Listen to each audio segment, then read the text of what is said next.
네, 오늘은 킹덤 스토리 46과이고요. 오늘 다룰 내용은 삼손입니다. 제목은 자기 눈에 충실했던 삼손이라는 제목입니다.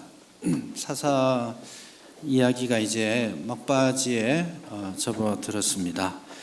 첫 번째 사사가 누구였나요? 기억하세요?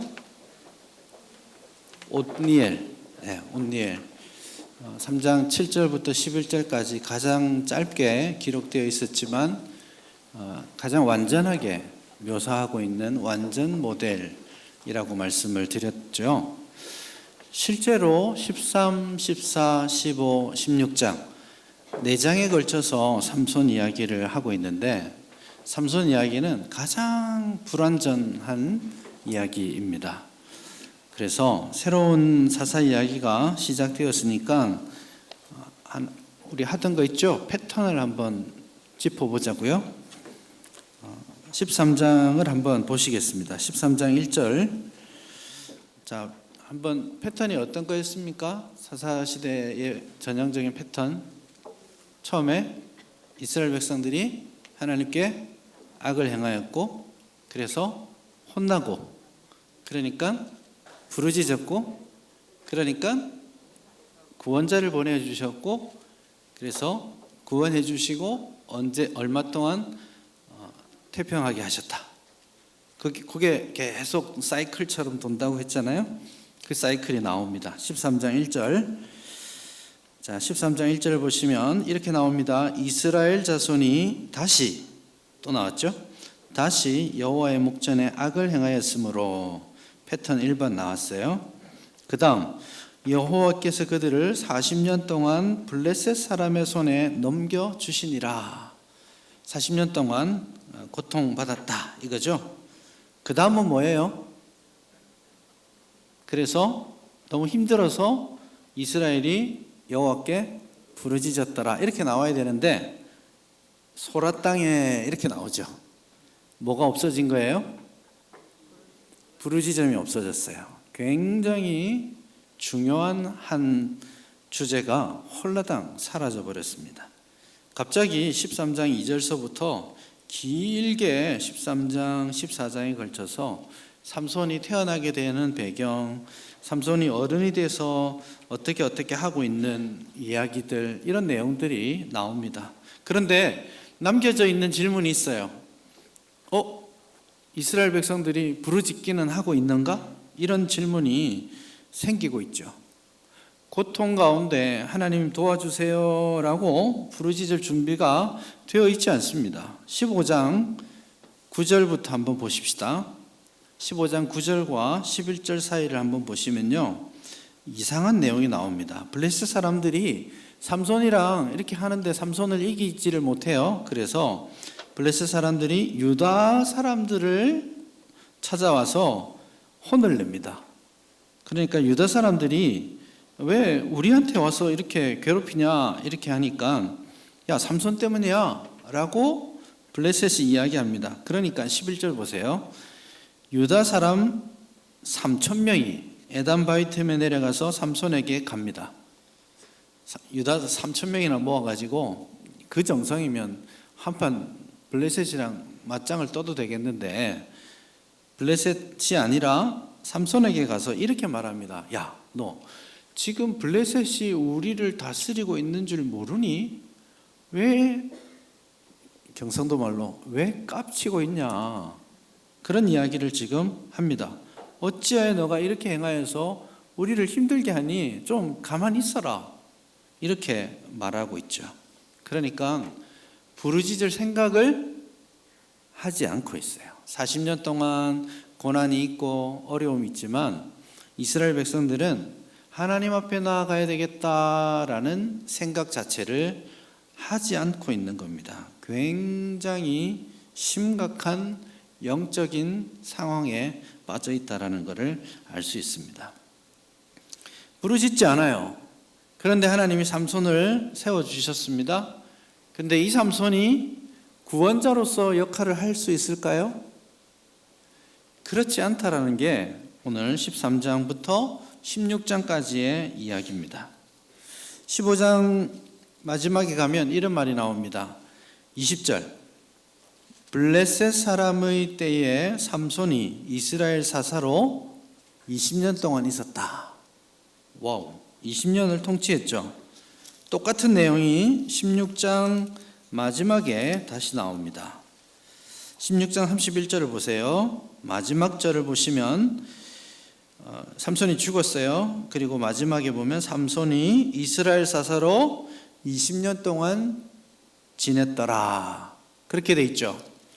자, 삼손이 20년 동안 사사로 있으면서 삼손은 무슨 일을 했습니까? 이스라엘의 구원자로 살았나요?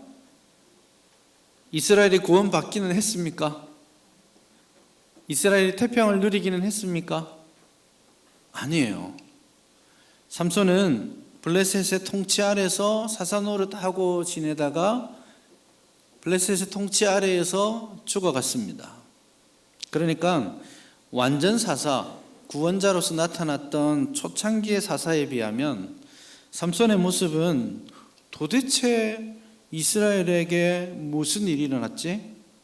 어쩌다가 이 지경까지 되었지? 라는 질문을 하게 하는 겁니다. 이스라엘은 사사로 세워진 삼손으로 말미암아서 구원을 받지도 못했고 그로 말미암아서 태평함을 누리지도 못했습니다.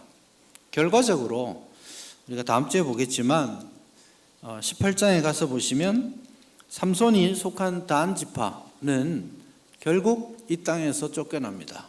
땅을 얻지 못하고 북방으로 방황하다가 라이스라는 곳에 가서 정착하게 되죠. 또 다른 살육을 저지르면서 그곳에 억지로 정착하게 되는 거죠. 결국 구원도 하나님의 역사도 나타나심도 뚜렷하게 드러나지 않게 되어버린 거죠. 왜 이스라엘 역사에 이런 일이 벌어질 수밖에 없었는가? 근본적인 질문 하나가 있습니다. 과연 하나님 앞에 나시린으로 부름받았던 삼손은 하나님의 나라, 하나님이 주신 사명 이런 거에 대한 관심을 그는 가지고는 있었는가? 그는 하나님의 일에 대한 관심을 가지고 있었는가? 아니면 그가 오직 한 가지 가지고 있었던 자신의 관심은 무엇이었는가? 하나님의 나라, 하나님의 뜻, 자신을 향하신 하나님의 계획, 이미 막 태어나기 전부터 삼손에 대해서 이야기가 있고 그런 하나님의 계획들이 보여졌음에도 불구하고 그의 삶은 그냥 아무렇게나 살아갑니다. 한 가지 원리만 적용이 될 뿐이에요. 하나님의 말씀이 뭔가, 하나님이 원하시는 게 뭔가, 이런 거는 사치스러운 질문이고 딱 한 가지 질문, 삼손이 했던 한 가지 질문, 나한테 좋아? 내 눈에 보기 좋아? 이겁니다. 그래서 자기 눈에 좋은 대로 살았던 사람, 평생 자기만 관심 가지고 평생 자기 좋은 일로, 자기가 기쁜 일로만 선택하고 살았던 삶입니다. 자기만 관심 있게 가졌던 그 삶이 이 삼손의 모습 가운데 그대로 나타나고 있는 거죠. 우리가 다음 주에 또 보게 되겠지만 이거는 삼손만의 특징이냐? 아니에요. 사사시대 말기로 가면서 이스라엘이 가졌던 전형적인 특징 역시 이겁니다. 17장부터 21장이 사사시대의 어떤 특징들, 종교적인 특징들, 그리고 신학적인 그런 도덕적인 특징들을 말해주는데 17장 6절에 굉장히 중요한 한 절이 나타납니다. 17장 6절을 보시면 이렇게 나오죠. 그때에 이스라엘에 왕이 없었으므로 사람마다 자기 소견에 옳은 대로 행하였다. 그렇게 표현합니다. 이 표현이 사사기 17장부터 21장까지 4번 나옵니다. 첫 번째로 나온 게 17장 6절이고 완전하게 나왔고요. 그리고 21장 25절 마지막에 똑같이 그때에 이스라엘의 왕이 없으므로 사람들이 자기 소견에 옳은 대로 행하였다라는 이 표현이 마치 모든 이야기를 끝내고 마무리 지으면서 요약하듯 설명해 줍니다. 그리고 중간에 18장 1절이나 20장이나 19장에 가면 그때에 이스라엘 왕이 없었다라는 표현들을 반복적으로 하고 있죠. 자기 소견에 옳은 대로 행하였다. 이게 무슨 말일까요? 문자 그대로, 히브리 말을 문자 그대로 지역하면 이겁니다. 자기 눈에 좋은 대로 행하였다. 삼손도 철저하게 내 눈에 좋은 대로 살았던 사람이에요. 그런데 그 땅의 백성들 역시 자기 눈에 좋은 대로 살았다. 그게 모든 이야기의 핵심 주제입니다. 이들이 하나님으로부터 떠나고, 이들이 하나님의 말씀에서 떠나고, 도덕적으로나 종교적으로나 신학적으로나 멀어진 삶을 살 수밖에 없는, 타락하고 실패할 수밖에 없는 이유, 그들이 자기 눈에 좋은 대로 살았기 때문이다 라고 말하고 있는 것이죠. 여러분, 그런 특징들을 14장을 한번 보시면 느껴집니다. 14장 1절부터 우리 4절까지를 한번 읽어볼까요? 같이 한번 읽어봅시다. 14장 1절부터 4절입니다. 시작. 삼손이 딥나에 내려가서 거기서 블레셋 사람의 딸들 중에서 한 여자를 보고 올라와서 자기 부모에게 말하여 이르되 내가 딥나에서 블레셋 사람의 딸들 중에 한 여자를 보았사오니 이제 그를 맞이하여 내 아내로 삼게 하소서 하매 그의 부모가 그에게 이르되 내 형제들의 딸들 중에나 내 백성 중에 어찌 여자가 없어서 내가 할례받지 아니한 블레셋 사람에게 가서 아내를 맞으려 하느냐 하니 삼손이 그의 아버지에게 이르되 내가 그 여자를 좋아하오니 나를 위하여 그 여자를 데려오소서 하니라. 그때에 블레셋 사람이 이스라엘을 다스린 까닭에 삼손이 틈을 타서 블레셋 사람을 치려 하였으나 그의 부모는 이 일이 여호와께로부터 나온 것인 줄을 알지 못하였더라. 이 반복되는 동사가 느껴지세요? 자, 삼손이 딥나에 가서 거기서 한 여자를 보았다. 그렇게 표현하죠. 그리고 2절에 올라와서 부모에게 내가 한 여자를 보았습니다. 이 여자가 좋습니다. 결혼시켜 주세요. 이러니까 삼손의 부모가 노노노노 안 돼. 그렇게 말하니까 삼손이 이렇게 말합니다. 삼손이 3절에 그의 아버지에게 이르되 내가 그 여자를 좋아하오니 이렇게 되어 있습니다. 이 내가 그 여자를 좋아한다라는 말도 원래 히브리 표현대로 하자면 그 여자가 내 눈에 좋습니다. 이겁니다. 눈에 좋다라는 말이 계속 반복되고 있는 것이죠. 그렇게 자기 눈에 좋은 대로, 자기 생각에, 자기 소견에 옳은 대로 그냥 살아가는 시대, 말씀의 토대가 사라진 시대, 그래서 하나님의 말씀이 주장되어지지 못하고 하나님의 왕권이 나타나지 못하는 시대, 멸망할 수밖에 없는 시대인 것이죠.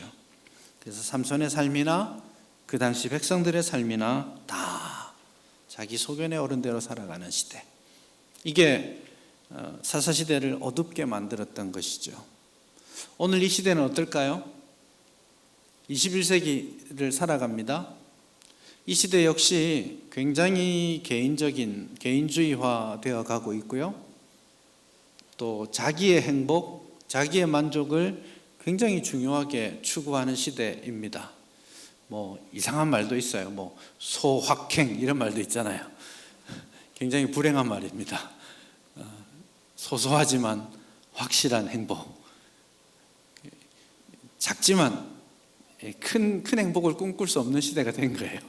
그래서 작지만 확실성이 없어요 지금. 그래서 작지만 확실한 거에 만족하자 이렇게 하는데 사실 되게 불행한 말이긴 합니다. 어쨌든 이 시대가 자기가 생각하고 자기가 스스로 만족하고 그렇게 하면 됐어, 남들이 어떻게 생각하든 뭐 상황이 어떻든 괜찮아, 나는 이거면 됐어, 이런 시대를 살아가고 있죠. 그래서 거대 담론이 사라져갑니다. 하나님의 나라에 대한 꿈도 사라져가고 하나님의 하실 일에 대한 큰 부푼 가슴 기대 이런 건 사라져가고 소소하게 작게 내가 나에게 뭐가 좋을까, 이게 나에게 유익이 있을까, 이런 거에 관심 가지는 시대가 된 것이죠. 근데 그 출발점도 사실은 눈에 있습니다. 보기에 좋은 것, 내 소견에 옳은 것, 이거잖아요. 그래서 이거 사실은 모든 성경의 역사 가운데 나타나는 겁니다. 삼손이 내 눈에 좋습니다, 그거면 됐잖아요 라고 말하고 있지만 그 역사는 오래된 거예요. 첫사람 아담과 하와가 실패할 때 제일 먼저 어떻게 했습니까? 선악과를 딱 보고는 보암직도 하고 그랬잖아요. 눈에 좋다, 이게 첫 번째였어요. 보암직도 하고 먹음직도 하고 그리고 지혜롭게 할 만큼 탐스럽기도 하다, 그렇게 말했잖아요. 그래서 보고 취하는 거 굉장히 위험한 일이에요. 그게 성경의 역사입니다. 요한일서 2장 16절이 우리에게 말하죠. 이 땅에서 성도들이 느끼게 되는 모든 시험들이 다 어디로부터 온다고요? 어디에서 온다고요? 육신의 정욕과 안목의 정욕과 이생의 자랑이라고 말하죠. 역시 육신의 정욕과 이게 먹음직도 하고 이거죠. 안목의 정욕, 보암직도 하고 그리고 이생의 자랑, 지혜롭게 할 만큼 탐스러워, 이렇게 온다라는 거예요. 이 시대 역시 보고 즐기는 것에서 내가 생각하기에 옳은 것, 거기에 모든 가치가 뚜렷하게 정해져 있기 때문에 이 시대에 하나님의 나라가 힘을 잃어가는 겁니다. 이 땅의 교회들이 힘을 잃어가는 겁니다. 자기 눈에 좋은 대로가 아니라, 자기 관심에 집중하는 것이 아니라 하나님의 나라를 꿈꿔야 되는 겁니다. 좀 큰 세상을 꿈꾸면 좋겠어요. 하나님 우리에게 넓은 가슴을 주셨잖아요. 이 가슴이요, 내 관심만 채우기에는 너무 커요. 온 세상을 담고 기도해도 모자랄 만큼 큰 기상을 하나님이 우리의 가슴에 주셨는데, 우리는 이 큰 가슴을 가지고 그냥 내 관심, 내가 즐기는 것, 내게 확실히 행복을 주는 것, 이런 것만 추구하다가 그렇게 다 놓치고 사는 것은 아닙니까? 기도도 마찬가지예요. 여러분, 삼손이 처음이자 마지막으로 기도한 순간이 있습니다. 그게 삼손이 죽을 때입니다. 우리 이제 교재 3번째 단락에 나오는 건데요. 마지막 죽을 때 마지막으로 삼손이 기도합니다. 어떻게 기도합니까? 하나님, 이번만은 나에게 힘을 주셔서 뭐라고 기도했습니까? 내 눈을 뺀 저 원수들을 멸하게 해주십시오. 되게 멋있는 기도 같지만 막 사사로서 심판을 행하는 그런 기도 같지만 아니에요. 삼손의 마음에 나에게 이렇게 수치를 주고 내 눈을 빼버린 저 자에게 내가 복수할 수 있게 해주십시오. 그렇게 기도하고 죽었습니다. 마지막 순간까지 삼손은 자기에게 있는 겁니다. 자기의 관심, 자기의 사랑하는 것, 자기 자존심, 자기가 추구해왔던 것들, 거기에 마지막까지 초점을 맞췄죠. 아이러니하지 않습니까? 내 눈에 좋습니다, 내 눈에 좋은 대로 했는데 결국 그는 그 눈이 뽑혀서 죽지 않습니까? 참 아이러니한 슬픔입니다.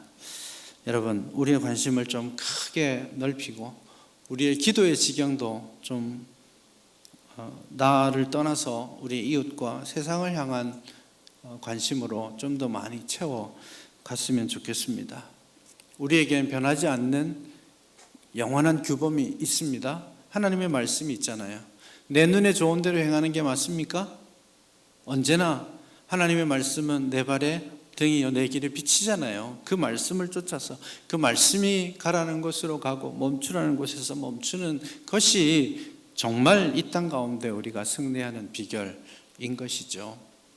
그렇게 하나님의 말씀에 잣대를 맞추고 그 말씀 위에서 내 뜻이 아니라 하나님의 뜻이, 내 나라가 아니라 하나님의 나라가, 내 이름이 아니라 주님의 이름이 나타나기를 기도하고 소망해야 하겠습니다. 그런 말씀을 좀 생각하면서 우리 한번 좀 기도하며 나갔으면 좋겠습니다.